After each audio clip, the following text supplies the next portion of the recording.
noite, pessoal. Bem-vindos à estreia de Eu em Inglês Talks, onde eu quero conversar com algum pessoal para me ajudar a entender melhor um pouco esse universo do imigrante brasileiro ao redor do mundo. Hoje eu tenho o prazer de conversar com a doutora Carolina Cobas, médica psiquiatra formada pelo Serviço de Saúde Cândido Ferreira, em Campinas, São Paulo, atualmente se especializando em psicogeriatria pela Unicamp. Em 2024, ela realizou um estágio em psiquiatria no Centro Hospitalar Universitário de Coimbra, em Portugal, e hoje atende adultos e idosos, tanto presencialmente em Campinas quanto online. Doutora, muito obrigado por aceitar o convite.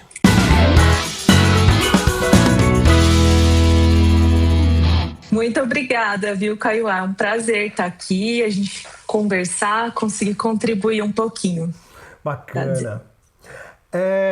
Doutora, eu comecei esse projeto muito pensando na minha própria experiência de vida, né, como imigrante e professor de idioma. E a minha sacada, né, da minha ideia veio da minha experiência como aluno de idioma, aprendendo alemão aqui em Berlim, né? Eu queria...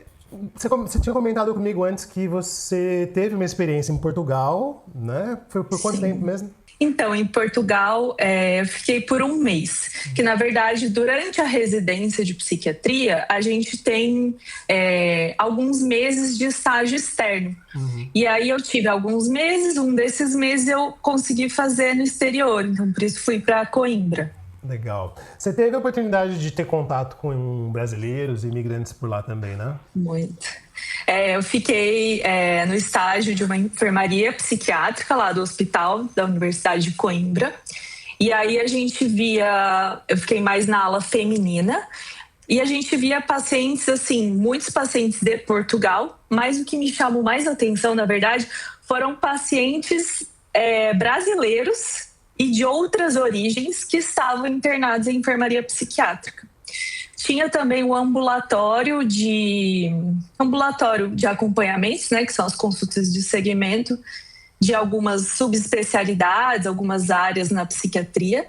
E aí tinham muitos pacientes de Portugal, mas também de outros países. Então, eu voltei de lá, assim, isso me chama muito a atenção. Então, sim, para a sua resposta, sim, assim, vi muitas pessoas e me chamou a atenção os brasileiros. Eu, pelo menos, percebi aqui na Alemanha, aqui em Berlim, eu tive contato com algumas pessoas de outros países também, como Irlanda, Estados Unidos, e eu percebo que muitos brasileiros decidem emigrar mesmo sem saber a língua. Eu não sei se você teve essa percepção também em Portugal, apesar que Portugal é a mesma língua que no Brasil, né? Apesar das diferenças de sotaque e tudo mais. Mas de repente, sei lá, imigrantes de outros países que não sabiam português ou alguma coisa assim. A minha dúvida é o que você acha que leva o brasileiro a emigrar mesmo sabendo que isso vai ser já um obstáculo? Olha, eu acho que vem muito por um desejo, na verdade, do eu, assim. Talvez porque o Brasil tem essas questões atuais dessa parte econômica. Eu acho que começou-se a falar muito disso, de ir para o exterior, de a parte financeira, muitas vezes melhor. Mas quando a gente vai embora do país, o imigrante, no geral, ele vive um processo de luto, assim. Principalmente nessa questão que você está perguntando de uma imigração voluntária, ou seja, o desejo dela mudar de país com talvez um projeto de vida, né? Não estou falando das situações de guerra, perseguição, migração forçada, a gente está falando dessa parte. Então, eu acho que a pessoa começa a pensar nisso, de querer ver uma nova rotina, de ter esse desejo de talvez achar que a vida vai mudar, de conhecer pessoas novas, de sotaques, né, línguas diferentes. Acho que a parte financeira, pensando no Brasil, é algo que as pessoas pensam. Só que talvez na prática, como se fosse viver um luto, né, assim. E aí talvez na prática a pessoa passa por isso, mas eu acho que no geral ou é um sonho da pessoa ou é um desejo. Interessante você falando de luto, porque dentro da minha experiência também eu cheguei a descobrir que eu estava passando por um luto. Eu não fazia a mínima ideia que a imigração me traria um luto. Para mim, luto é quando alguém morre na família, né? Era a impressão que eu tinha, era a ideia que eu tinha. Então eu queria saber se você consegue me falar mais pra gente sobre como funciona o luto pro imigrante, né, nesse processo. Sim, é isso que você fala. O luto é como alguém morre, né? Mas, na verdade, é um luto por ter deixado a vida da pessoa para trás. Então, por que é um luto, né? O termo que a gente usa. Ele deixa de ter a mesma rotina, os mesmos amigos, a alimentação, né? A comida, o clima, os lugares que a pessoa conhece, a língua. Então, acaba que o luto não significa um arrependimento ou que alguém morreu, mas significa que ele está necessitando de reconhecer perdas reais, não pessoas, mas coisas, né, da vida dele. E aí, pensando nisso, assim, eu gosto de reforçar, quando a gente muda de lugar, sentir saudade, insegurança, estranhamento, uma tristeza, isso pode acontecer. Faz parte da experiência humana quando a gente faz mudanças e precisa ter essa adaptação. Se esse sofrimento vira algo muito intenso, muito persistente, que compromete a funcionalidade, pode vir a desenvolver alguns transtornos, assim. E aí, o que acontece? Isso que você falou, né? Acho que talvez eu responda agora melhor aquela sua outra pergunta. Foi escolha minha, era um sonho, eu deveria estar feliz, né? Assim, de querer mudar. Realizei o meu desejo, mas talvez uma coisa não anule a outra, sabe?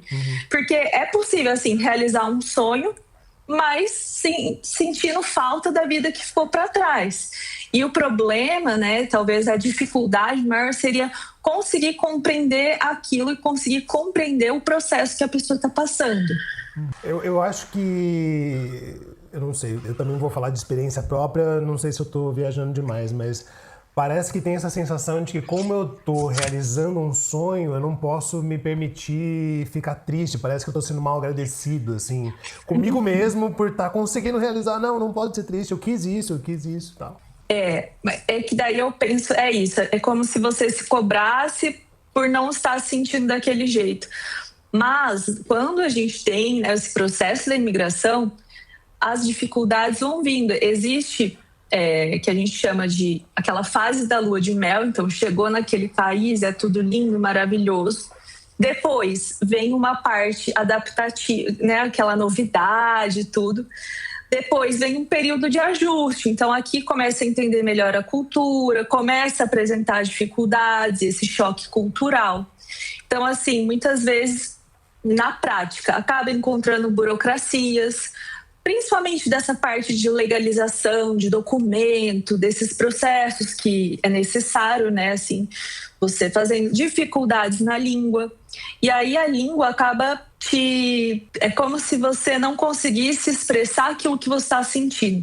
Talvez a dificuldade com a língua, a pessoa, com o passar do tempo, se sente querendo expressar aquilo que com a língua dela ela conseguiria, mas talvez com a língua daquele país tenha alguma dificuldade.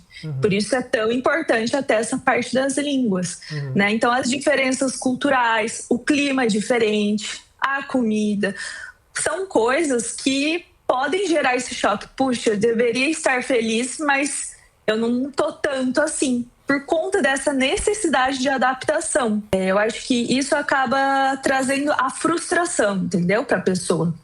E você diria, então, que necessariamente todo o processo de imigração vai ocasionar em um luto? Ou tem exceções? Não. Acho que não, assim. Acho que é o entendimento que aquela realidade já não é mais a mesma, né? Que aquela realidade, eu, como pessoa nesse país, com essas pessoas, com o meu trabalho ou com o meu estudo, com a minha cultura, com os lugares que eu conheço, agora em outro lugar não vai ser mais nada assim. Então, na verdade, esse luto é sobre isso. é sobre pertencimento, é sobre passar por uma outra fase que é diferente da quem você já foi. Então, eu acho que isso é muito individual, tá? Mas assim, que toda pessoa que muda de país vai sofrer um novo processo adaptativo. E aí vai de cada um, do seu jeito, da sua personalidade, do seu histórico de vida, conseguir passar por esse processo de uma forma mais branda, uma forma um pouco mais dificultosa, às vezes com mais questões, outros se adaptam mais. E eu acho que a parte comunicativa realmente é algo assim principal, porque a língua não é só uma forma de comunicação, mas uma forma de identidade. Então, se a pessoa ela consegue dominar o idioma daquele lugar, ela vai se expressando melhor. Se você não consegue, talvez você pense que você perdeu a sua própria identidade, perdeu quem você é. Às vezes para de fazer piada, né? A cultura também isso interfere, evita algumas conversas. Imagina você levar uma vida séria por resto da vida, não consegue fazer mais uma brincadeira no lugar que você mora.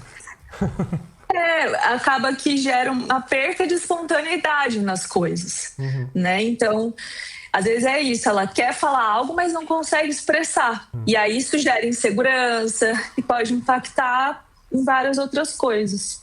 Você já chegou a fazer atendimento com imigrantes? Sim, eu tenho alguns pacientes. Tenho pacientes brasileiros que moram fora. Tenho pacientes de outros países que vieram morar aqui. Então, hoje eu tenho esses dois perfis. Inclusive, falo inglês em algumas consultas. E até isso que a gente está conversando, tem um paciente específico, assim, que ele fala, que ele é canadense e só fala inglês, né? Então, mas ele sabe português, consegue se virar bem, consegue entender bem, já faz bastante tempo que ele mora aqui, mas ele prefere comigo fazer o atendimento em inglês, que ele fala, nossa, em inglês eu consigo me expressar mais, eu consigo explicar mais aquilo que eu quero, aquilo que eu tô sentindo. Em português, nem tanto. Então, geralmente eu faço a consulta dele inteira em inglês, e ele... Às vezes, coisa ou outra que eu preciso explicar melhor, assim, em português. Daí, para mim, é mais fácil, né? Ainda bem que ele consegue entender. Okay. Mas a gente faz bastante disso, sim. Isso é bem interessante. E você tendo pacientes com os dois perfis, né? Tanto brasileiros no exterior quanto estrangeiros no Brasil... Você consegue notar se tem algum tipo de semelhança maior ou diferença maior entre o processo de adaptação deles no Brasil ou em outros países, no caso? Olha, eu acho que quem vem para o Brasil, geralmente eles falam que consegue se sentir mais acolhido. Ok. Acho que o brasileiro tem essa coisa do acolhimento, de conversa, de estar junto. Tudo bem que isso varia a cada região, né, do nosso país, um pouco assim. Também tem isso. Mas, no geral, quem vem para cá se sente mais acolhido. Quem sai, os pacientes que eu tenho estão todos na Europa, já sente aquela coisa do europeu. Um pouco mais frio, cada um tem sua vida, aí você que pode me falar mais. Mas existe essa diferença, assim, de dificuldade de fazer amizades. Eu senti bastante. Não sei se você tem algum paciente aqui especificamente da Alemanha, mas... Eu acho que eu procuro evitar cair em estereótipos, né? Porque... É muito complicado você julgar, generalizar o povo quando você vê aqui que, né, no dia a dia cada um é cada um. Mas, no geral, o povo alemão, mesmo aqui de Berlim, que se diz ser uma cidade mais cosmopolita, né? Mesmo o alemão de Berlim, ele é mais reservado. Eu conversei com pessoas que associam isso, às vezes, muito tempo do pós-guerra, né, da Guerra Fria, onde tinha até muitos casos de espionagem, né, dos governos. Então, eles não são muito de se abrir facilmente com os outros.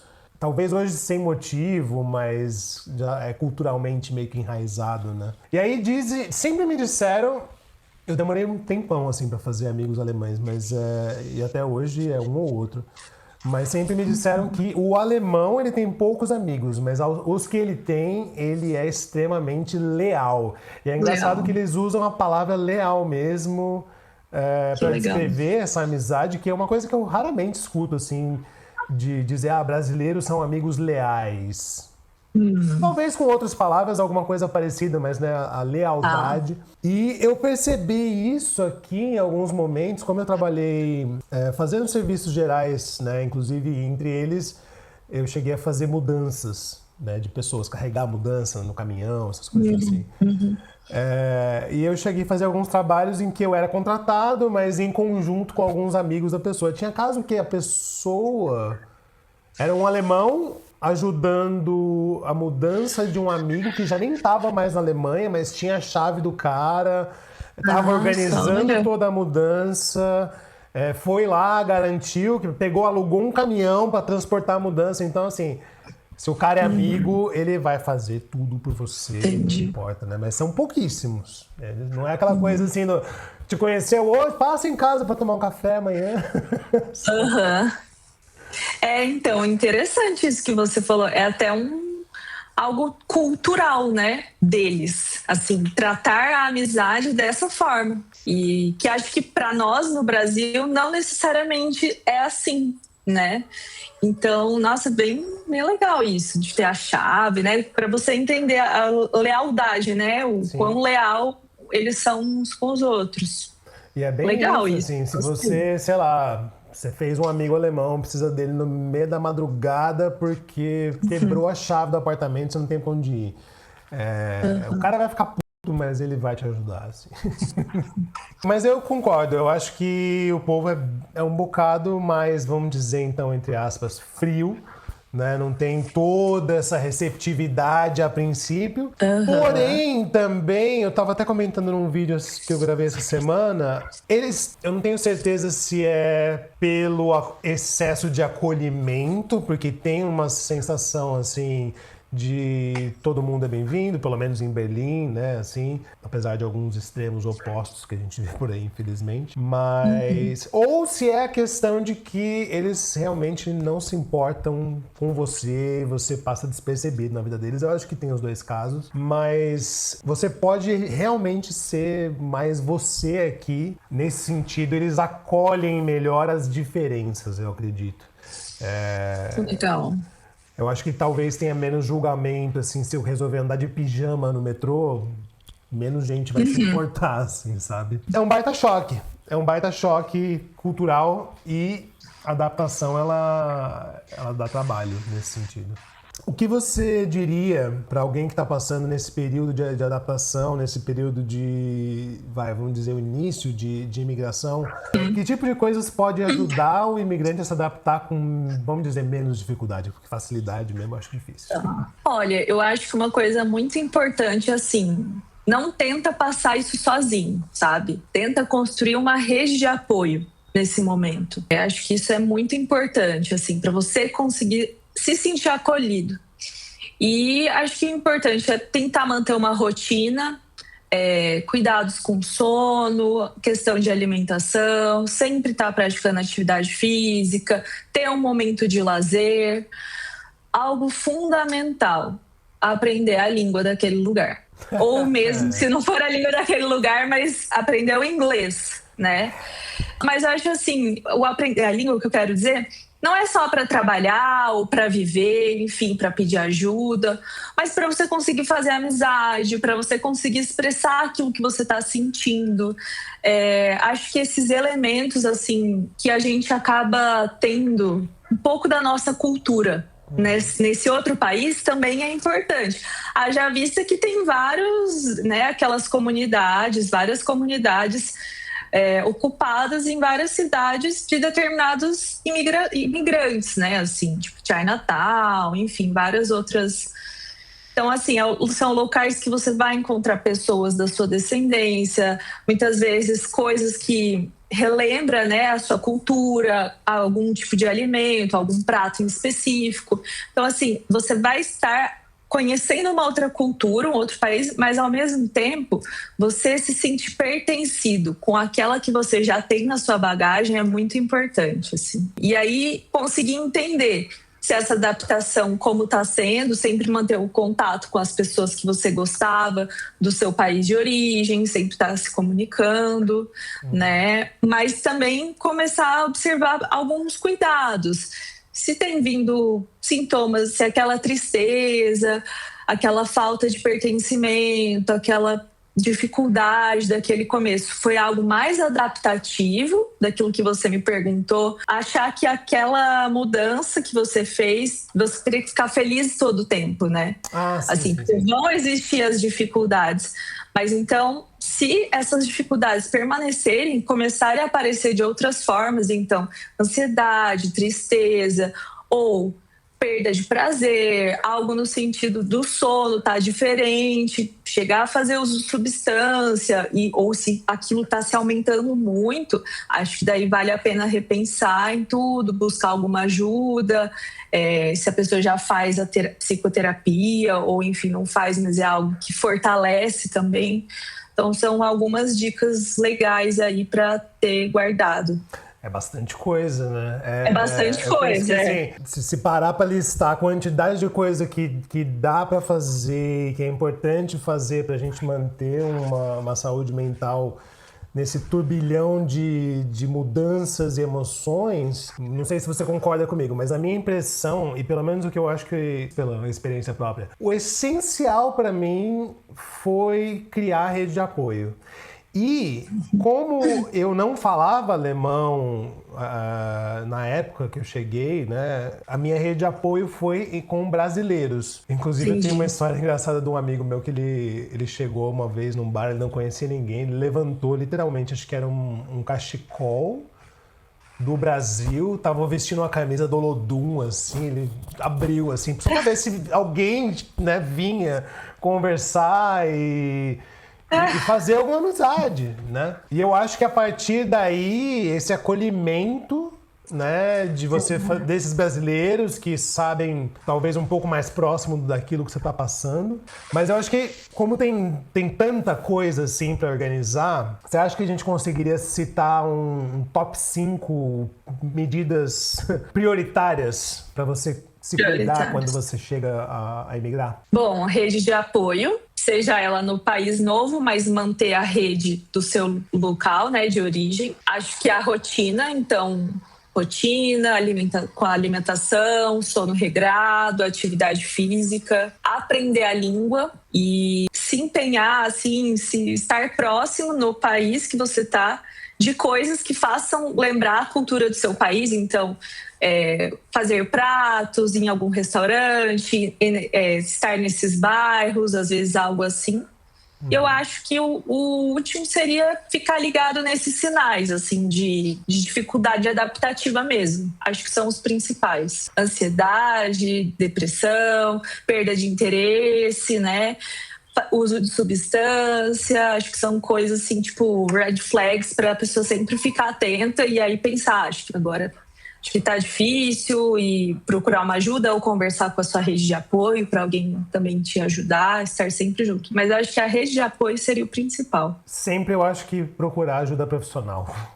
Sempre recomendo. Esse negócio da saudade, né? Você falou, então já listou nesse top 5 de você manter contato com a rede de apoio no Brasil ainda, de repente achar alguma comida, ouvir uma música brasileira que você gosta. Você chegou a ouvir de alguns imigrantes brasileiros que eles mais sentem saudade do Brasil? Olha, que mais sente saudade, eu não vou lembrar assim de cabeça não, mas eu lembro de algumas coisas que eles falaram, que eles sentiam falta, não sei se era o que mais sentia, mas eles falavam muito da comida, ainda que em Portugal, quando eu fiquei lá, foi um país que eu me adaptei muito bem à alimentação, assim, eu acho que Você encontra muita coisa que a gente tem aqui. A alimentação deles é muito peixe, tal, mas tem também arroz, feijão, salada, coisas que a gente come, que às vezes em outros países não tem tanto. Então eles falavam muito da comida e do jeito das pessoas. Então acho que entra naquilo da parte cultural mesmo, né? O brasileiro, bem ou mal, ele tem esse ar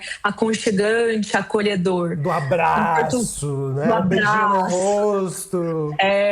Falavam mais, eu lembro dessas coisas, assim, da Saudade do comida calor brasileiro. Verdade. Pessoal, o calor, mas... agora eu que dei Não, mas sem dúvida o calor do clima também.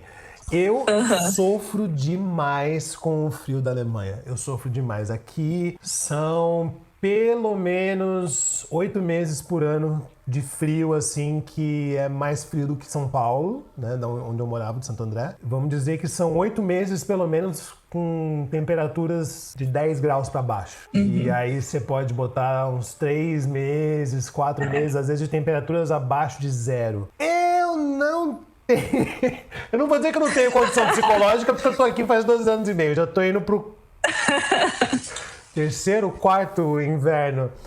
E Entendi. ainda tô sobrevivendo, mas a que custo? É muito deprimente.